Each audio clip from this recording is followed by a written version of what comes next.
We navigate our lives through a constant flood of data. Modern existence often feels like a collection of fractured, isolated moments, leaving us to process a volume of information that feels impossible to unify. For thousands of years, humans have tried to resolve this chaos. We have built massive structures of theology and philosophy, all attempting to define our specific place within a universe that seems indifferent to us.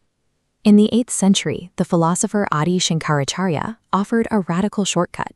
He claimed that the complexity of every library on Earth could be compressed into exactly half of a single Sanskrit verse. His proposition consists of 3 specific claims. The world we see is a projection.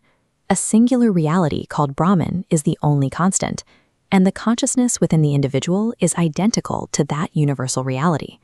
To a mind relying on physical senses, this sounds like a logical impossibility.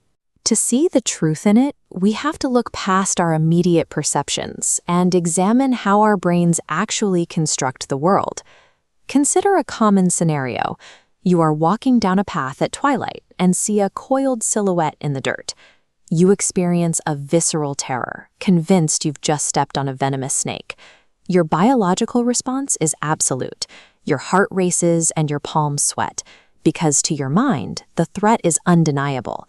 Your body reacts to the reality you have protected, even if that reality is a mistake. Then a light turns on. The beam hits the ground, and you see the silhouette is actually a discarded piece of rope. The threat was never there. It was a construction of your own mind. This illustrates the concept of mithya, or illusion. The straight line represents the underlying truth, while the jagged wave of complexity is what your mind projects over it.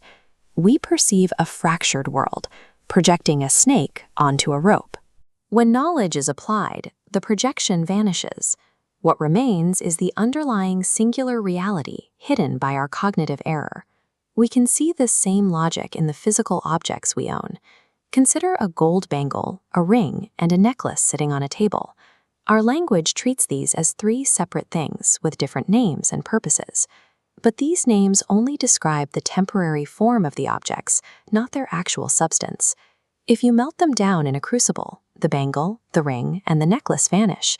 The names disappear because the forms have changed, but the gold remains exactly as it was. The gold is the substrate, the one reality that exists regardless of what shape it takes. Every separate object we see in the universe is simply a temporary form of a single underlying material. This applies to life as well. Think of a potter using one batch of clay to make a dozen different vessels, jars, plates, and bowls. Eventually, those vessels will break. But when a clay pot shatters, the clay itself is not destroyed. It simply loses a temporary shape. Our bodies function as these clay vessels. We are temporary forms molded from a universal substrate.